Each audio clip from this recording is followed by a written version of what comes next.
January 17th, 1945, 0200 hours, somewhere over the Black Pacific. The B-29 Superfortress shuddered through 30,000 feet of darkness, its four Wright Cyclone engines thundering against the silence of the void. Inside the pressurized fuselage, 11 men sat entombed in aluminum and plexiglass, their breath fogging in the sub-zero cold. They had been airborne for 7 hours. 7 hours of nothing but engine roar and the endless lightless sea scrolling beneath them. The navigator, Lieutenant Raymond Halloran, checked his celestial readings for the 14th time, his gloved fingers tracing coordinates on a chart illuminated by a single red bulb. 3,000 miles. That was the distance from their base on Saipan to the target tonight. 3,000 miles over open ocean, with no alternative landing sites, no rescue if an engine failed, no margin for error. Halloran's throat was dry. He reached for his canteen, but the water inside had frozen solid 2 hours ago. This was the impossible distance, the void that should not have been crossable. But the Americans had found a way to cross it. When the Philippines fell in 1942, Japan believed distance would protect them. The Pacific Ocean, 3,000 miles of water, would be their fortress. Tokyo was safe, unreachable, untouchable, but they were wrong. The Americans built an aircraft that defied mathematics, the B-29 Superfortress, a bomber that could fly farther than anyone thought possible. They seized islands in blood and fire. They carved runways from coral and jungle. And then they flew, night after night, across 3,000 miles of darkness. And when they arrived over Tokyo, they brought fire. This is the story of how America lost the Philippines in 1942 and flew 3,000 miles from Saipan to burn Tokyo anyway. January 17th, 1945, 0200 hours, somewhere over the Black Pacific. The B-29 Superfortress shuddered through 30,000 feet of darkness, its four Wright Cyclone engines thundering against the silence of the void. Inside the pressurized fuselage, 11 men sat entombed in aluminum and plexiglass, their breath fogging in the sub-zero cold despite the heating systems. They had been airborne for 7 hours. 7 hours of nothing but engine roar and the endless,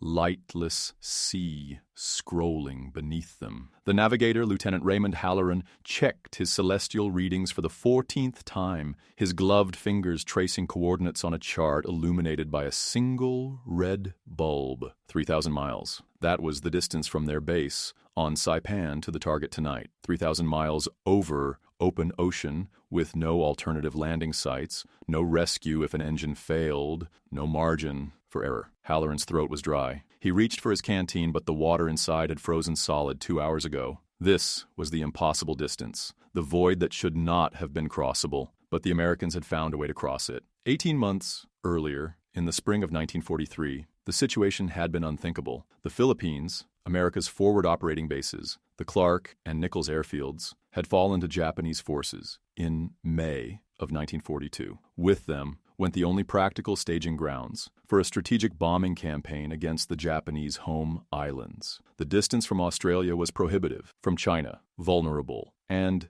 logistically nightmarish, from India, even worse. The Japanese Empire had created a defensive perimeter so vast, so carefully calculated, that it seemed to render the Japanese homeland invulnerable to sustained aerial assault. Tokyo was safe. Osaka was safe. The industrial heart of the greater East Asia co-prosperity sphere could pump out ships and aircraft and ammunition without fear of American reprisal. The Pacific Ocean, that greatest of all moats, would protect them. Japanese military planners had studied the problem meticulously. American heavy bombers, the B-17 Flying Fortresses, had an effective combat radius of roughly 800 miles. Even stretching fuel reserves to the breaking point, they could not reach Japan from any base the Americans currently held. The mathematics were simple. The empire was untouchable. Admiral Isoroku Yamamoto himself had expressed confidence in this defensive depth. The Americans can build ships faster than we can sink them, he had warned before Midway, but they cannot build airfields on water. The ocean would strangle American ambition. Distance would be Japan's fortress. But the Americans did not accept the tyranny of distance. Instead, they began to engineer their way around it. In the sprawling Boeing plant in Wichita, Kansas, in the purpose-built factories in Renton, Washington, in the assembly halls of Marietta, Georgia, a new kind of aircraft was taking shape. The B-29 Superfortress was not an incremental improvement over existing bombers. It was a leap into the future. Pressurized cabin,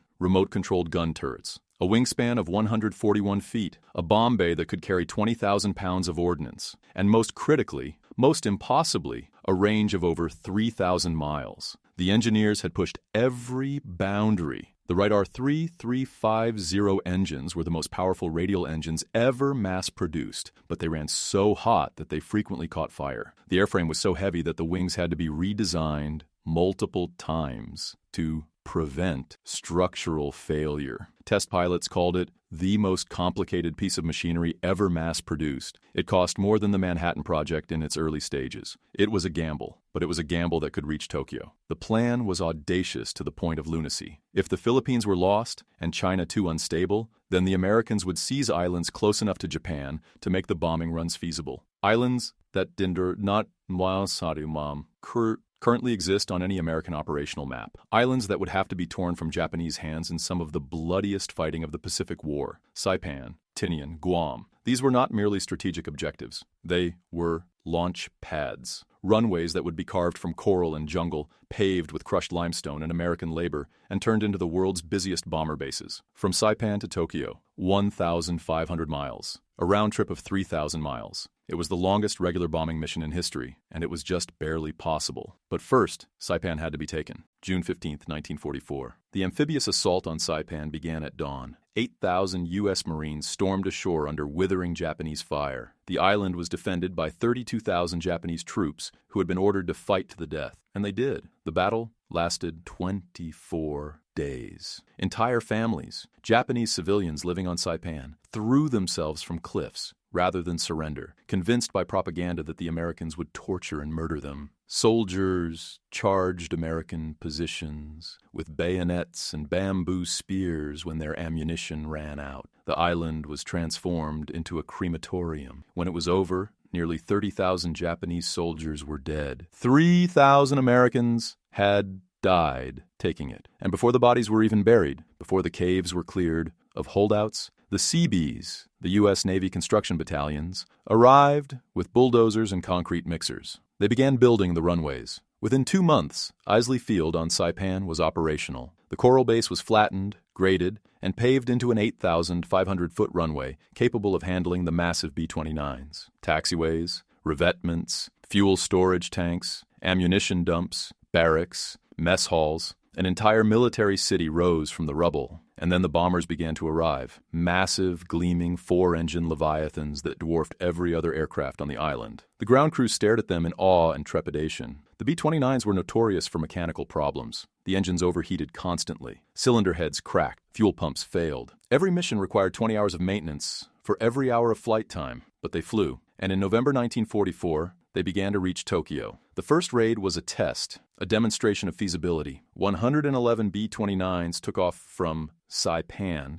on November 24, 1944. Their bomb bays loaded with high explosive and incendiary ordnance. The target was the Nakajima aircraft plant in the Musashino district of Tokyo. The results were mixed. Cloud cover obscured the target, and only 24 bombers managed to drop their payloads on the primary objective. But the psychological impact was immense. For the first time since the Doolittle raid in April 1942, American bombs fell on the Japanese capital, and this time it was not a symbolic gesture. This time it was the beginning of a campaign. In Tokyo, the air raid sirens wailed for the first time in years. Citizens who had been told that their empire was invincible, that the Americans were too weak and too distant to threaten them, stumbled into shelters and stared at the sky. They saw contrails, white scars across the blue, impossibly high. The B-29s flew at altitudes above 30,000 feet, far beyond the reach of most Japanese interceptors and anti-aircraft guns. They looked untouchable, and in a sense they were. The Japanese fighter pilots who scrambled to intercept them found themselves clawing for altitude, their engines gasping in the thin air, their cannons barely able to track the bombers. Lieutenant Saburo Sakai, one of Japan's most decorated aces, later wrote, "We felt like children throwing stones at eagles." The B-29s flew in tight formations, their remote-controlled gun turrets interlocking fields of fire, creating a defensive box that was nearly impenetrable. A few bombers were shot down, most returned safely to Saipan, and the next week they came again. But for the American crews, the missions were anything but easy, The flight to Tokyo was a test of endurance. 14 to 16 hours in the air, round trip. The crews wore heated flight suits, but the cold at altitude was brutal. Frostbite was common. The noise of the engines was deafening, a constant roar that made communication nearly impossible. The fear was constant. Engine fires were frequent. The Wright R3350s had a habit of leaking oil onto hot cylinder heads, igniting into flames that could engulf a wing in seconds. Many crews watched helplessly as sister ships spiraled into the Pacific, trailing fire and smoke, their radio operators transmitting desperate mayday calls that faded into static. There were no rescue ships for most of the route. If you went down, you drowned. And then there was the flak. As the bombing campaign intensified, the Japanese improved their defenses. Anti-aircraft batteries ringed every major city. Searchlights probed the night sky. The flak bursts at altitude were terrifyingly accurate. Black flowers blooming in the darkness, shrapnel tearing through aluminum fuselages like paper. Crewmen were killed at their stations, gunners decapitated by shell fragments, navigators eviscerated by exploding flak. The survivors flew onward, their aircraft bleeding fuel and hydraulic fluid, their wings holed, their bomb bay doors jammed, and still they dropped their payloads. By early 1945, the bombing campaign had evolved. High-altitude precision bombing had proven difficult. Japan's weather was unpredictable, cloud cover frequent, and the bombing results disappointing. So the Americans changed tact. On the night of March 9th, 1945, 334 B-29s took off from bases in the Mariana Islands, Saipan, Tinian, and Guam. Their bomb bays were loaded not with high-explosive bombs, but with incendiaries. M69 cluster bombs filled with napalm and white phosphorus. The target was Tokyo. The method was area bombing. The objective was fire. The B-29s came in low that night, dropping from 30,000 feet to 5,000 feet to improve accuracy and maximize the density of the firebombing. They flew through walls of flak. Searchlights blinded pilots. Fighters tore into the formations. But the bombers pressed on, releasing their payloads in a carefully choreographed pattern designed to create a firestorm. And they succeeded. The fires began in the Shitamichi district, the densely packed working-class neighborhoods of eastern Tokyo. The wooden houses, the paper walls, the narrow streets, all of it was tinder. The incendiaries ignited thousands of individual fires that merged into a single roaring conflagration. The heat was so intense that it created its own weather system, a fire tornado that sucked in oxygen and hurled flaming debris into the sky. The temperatures at ground level reached 1,800 degrees Fahrenheit. Canals boiled, glass melted, people caught in the open were incinerated instantly, their bodies reduced to ash and shadow. Those who fled into shelters suffocated as the firestorm consumed all the oxygen. The fire burned for 2 days. When it was over, 16 square miles of Tokyo had been destroyed. 83,000 people were dead. 1 million more were homeless. It was the single most destructive air raid in human history,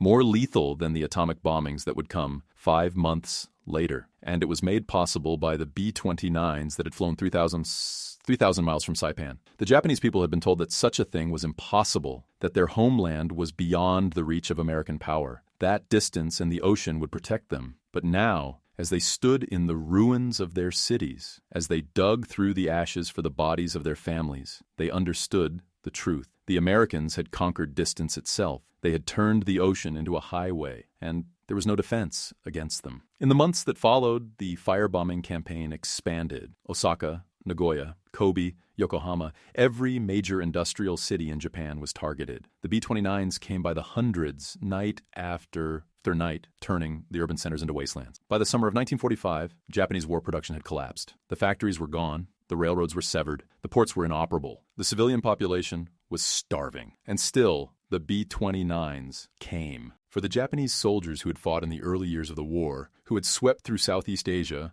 who had conquered the Philippines and humbled the British Empire, the transformation was incomprehensible. They had been told that the Americans were soft, materialistic, unwilling to endure hardship. They had been told that American industry was inefficient, that American soldiers lacked the warrior spirit, that the vast Pacific would shield Japan from retribution. But now, as they huddled in bunkers and listened to the air raid sirens, as they watched their cities burn, they realized that everything they had been told was a lie.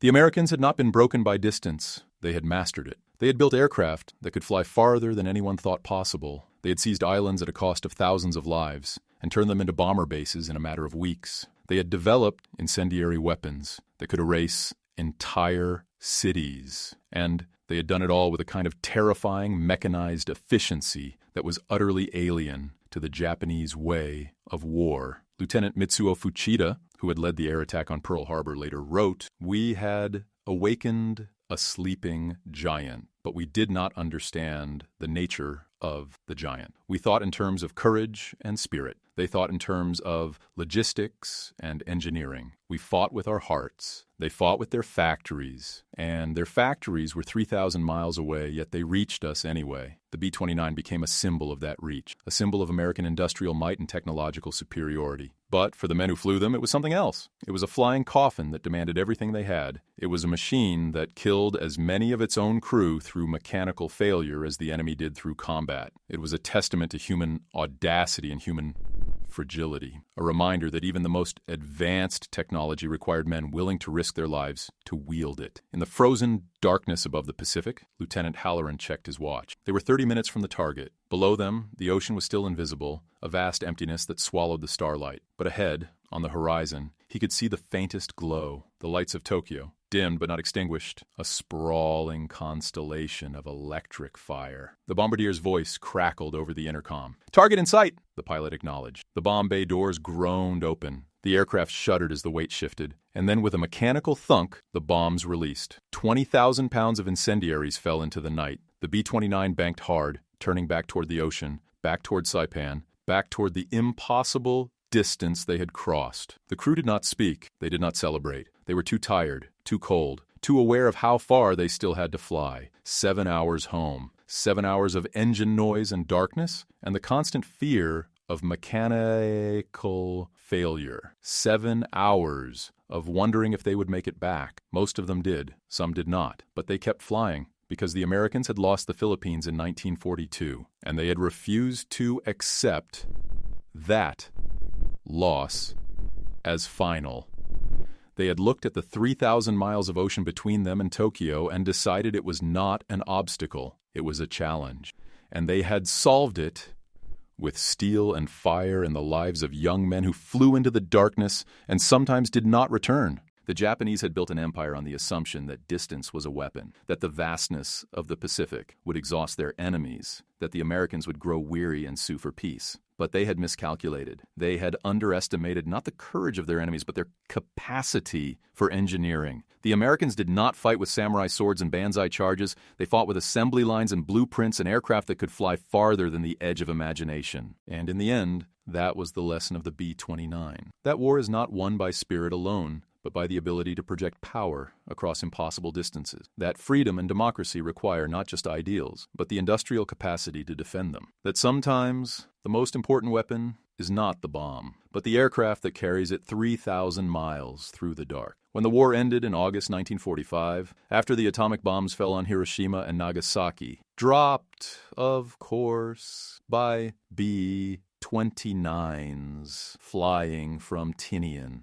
the Japanese people emerged from their shelters and looked at the sky. The bombers were gone. The sirens were silent. But the memory of those silver giants flying impossibly high, impossibly far, remained. They had rewritten the rules of warfare. They had made distance irrelevant. And they had done it because the Americans, when faced with an impossible problem, did not surrender to the impossible. They built a machine to overcome it. They trained men to fly it, and they sent them again and again into the void. 3,000 miles. That was the distance from Saipan to Tokyo. But it was also the distance between defeat and victory, between isolation and reach, between the world as it was and the world as it would become. The B-29 crossed that distance night after night, and in doing so it delivered not just bombs, but a message written in fire and thunder, a message that echoed across the Pacific and into history. No place is beyond reach, no fortress is unassailable, no ocean is wide enough to protect tyranny from the engines of freedom. And when those engines roar to life, when those silver giants lift into the sky and vanish into the darkness, they carry with them the hopes and fears of the men who fly them, the grief and resolve of the nations that built them, and the certainty that distance, no matter how vast, is not a shield. It is merely a measure of how far determination can fly.